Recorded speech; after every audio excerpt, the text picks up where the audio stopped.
Hello, Taurus! Ito yung reading mo for the first week of September. Hello, I'm Purple Teen. Don't forget to subscribe dito sa aking YouTube. Paki-like and follow din ang aking Facebook page, Instagram, and TikTok. Mag-send lang kayo ng private message sa aking FB page kung interesado kayo mag-book or mag-inquire about personal reading. Hanapin nyo lang yung link nakalagay sa description below. Taurus, ang lucky day mo Thursday, ang lucky numbers mo 11, 3, 32, 38, 23, at saka 50. So, ano ba to? Yung mga energies na makakasalubong mo o parating sa'yo ngayong September, first week.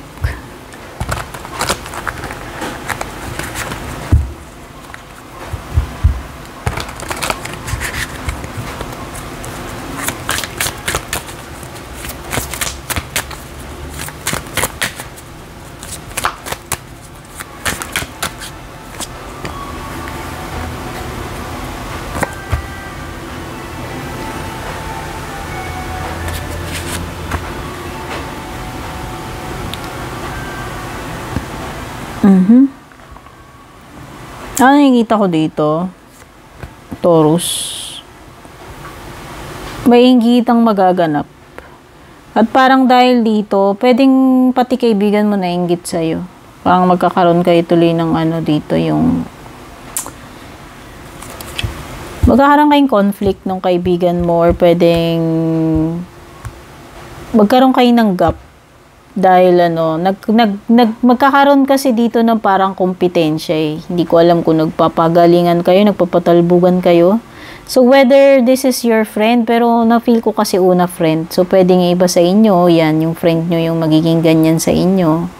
Or pwedeng yung iba katrabaho or kamag-anak, hindi mo masabi. Basta malakas yung energy dito ng competition, inggitan, pagalingan, pagandahan, patalbugan. Nagkakabugan kayo niyan yun. So, merong mga ayaw magpakabog dito. Kahit naman hindi ka nakikipagkompetensya dito, Taurus, parang ang lakas lang nung insecurity nung iba dyan na nakikipag-karera sila sa'yo. Okay? Kasi ikaw ay ikaw ay successful. You have the 9 of Pentacles.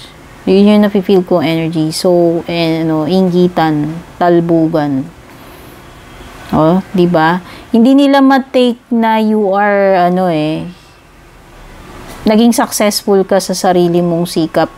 No, bapo nainggit sila dun sa pagiging self-made mo kasi narating mo yung certain success na 'yan, position o kalagayan ngayon sa buhay mo without, alam mo yun, nang hindi ka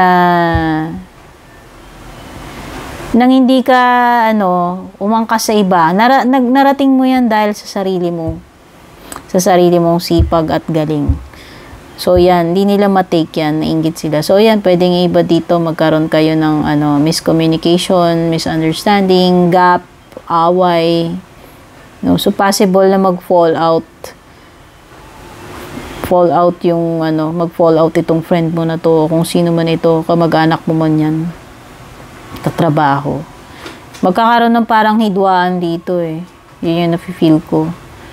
No? Dahil nga lang dito sa yung dahil sa insecurity, inggitan, patalbugan. Yan lang yung reason. Ganun lang. Okay? O, kasi nakikita nila na lahat ng magagandang bagay meron ka. Successful ka. Nabibili mo yung mga gusto mo, kompleto ka sa buhay, na-enjoy mo yung buhay mo, and sila siguro bitter, naiinggit, nai-insecure, yan. So, yan, napipil ko. So, pwede may makadeal ka rito kapareho mong Taurus or Libra, no? Pwede yung iba dito, mag-ingat kayo kung wala kayong balak mabuntis or makabuntis. So, pwedeng may paparating na baby sa family, whether ikaw yung manganganak or manganganak yung family member, loved one, no? Okay, something na magbubunga. Meron dito. Aanihin mo yung bunga ng mga kung ano may mga tinanim mo Libra na magagandang bagay, aanihin mo yan.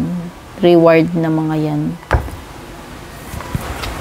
Ay, Taurus pala, ayan na naman, nasabi ko na naman. Kasi ito, Taurus and Libra tong Empress, kaya ako nabanggit na naman yung Libra. So, ayan, Taurus. Correction, Taurus sa mga bashers. Taurus yung pinag-uusapan natin dito. Tandaan nyo kasi guys, yung mga baguhan lang naman yung hindi nakakaalam. Kung ano yung title ng video na pinasok nyo, kung ano yung nakasulat mismo doon, ano yung thumbnail, yung picture, yun yung reading. So, kahit ano pa yung mga pagsasabihin ko dyan sa gitna, sa dulo, dahil na kung ano-ano na lumalabas sa bunganga ko, pagpasensyaan nyo na lang. Pero ang pinaka-guide ninyo, kung ano yung intro ko, kung ano yung title ng reading, yun yung sign na binabasa. Okay? So, yan. Yung mga basher dyan, nakaabang na kayo. Mangbash na yung mga mangbabash dyan. At hindi ko nga pala kayo pinipilit dito sa channel ko, yung mga sinasabi dyan na, naantok kayo dito. Kung nakakaantok yung reading ko, edi yung lumayas ka. Hindi ko sinasabing magaling ako, hindi ko sinasabing hindi boring yung reading ko. So, baka para sa'yo boring, so hiyang-hiya naman ako. So, gawin mo, lumayas ka na lang. Do yourself a favor. Huwag ka nang manood dito. Doon ka sa ibang reader manood. Okay? Grasshopper. Situation in the balance that require careful handling. Diba? Meron kang sitwasyon na darating na kailangan maging, hindi ko alam, medyo sensitive siguro to. Kailangan daw careful handling eh.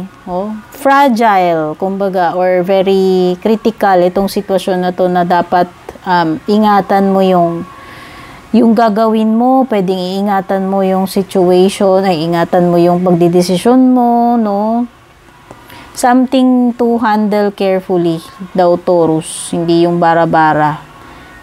Kailangan pakaingatan mo yan. Kung ano man itong sitwasyon na paparating sa'yo first week. Ito nga, tingin ko mga masiselang problema yan. Ayan, meron ka ditong problems to be resolved. Baka nga, may mga sensitibong topic or bagay na yun yung magiging concern o problema mo first week of September na dapat i-handle mo carefully. Mag-pay attention ka rin daw pagdating sa kabuhayan mo, pera, Taurus, ayan merong something tungkol sa pera. O kung business mo yan, mga ipon mo, basta anything na may kinalaman sa financial, sa kabuhayan mo or ng family mo. At meron something sa May, Taurus. O baka sa birthday mo to, May. Yung mga Taurus dyan na may birthday ng May, may kaganapan na importante. So, tandaan nyo yan. Tignan na natin yung love life mo, Taurus, first week of September.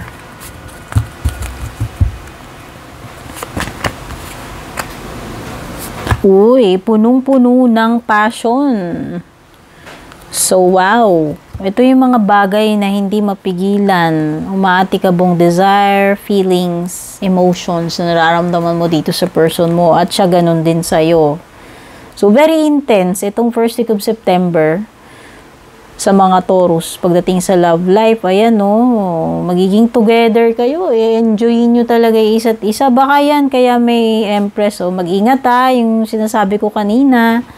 Baka masobrahan kayo dito sa escapade nyo ni person, itong sobrang kasiyahan ninyo sa isa't isa makabuo kayo ng baby sa mga walang balak. Pero kung nagbabalak kayo magbuo ng baby, this is a good sign, itong dalawa. Okay? Basta meron kayong getaway na kayong dalawa lang and very intense kayo sa isa't isa ni person mo. Baka magbabakasyon kayo, mag-honeymoon or what. So, tingnan pa natin yung iba pa.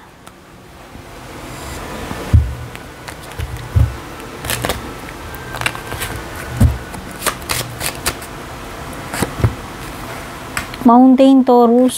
So, pwedeng iba sa inyo dito kung mahilig kayo sa bundok, akit kayo ng bundok, or pwedeng meron kayong gabuntok na problema. Kung napakasimple naman ito, baka gabundok na labada lang yung problema nyo, Taurus, kaya nyo tapusin maghapon. Pero hindi, this is more of a challenge sa iyo, Taurus. Something na, alam ko ang mga Taurus mahilig sa challenge So, yan. Kung mahilig ka sa challenge, Taurus, ito, mountain. Medyo mahirap to. Ay, hindi pala medyo. Baka intermediate level ito, Taurus. Talagang challenging ito. May kakaharapin ka na challenging. Mahirap akyatin. Okay? So, yan. Meron kang kadil na babae, Taurus. Strong energy ng babae. Tignan na natin yung messages ng fairies para sa'yo. Meron kang wait for winter o maghintay ka daw until winter, Taurus, kung ano man itong pinaplano mo. During the colder months, the fairy queen of winter will help you manifest your most heartfelt wishes as long as your intentions are for the highest good of all. So, ayan. So, kung meron ka mang kahilingan, Taurus, gusto mong mangyari, may na-manifest as long as para ito daw sa kabutihan mo or kabutihan ng nakararami.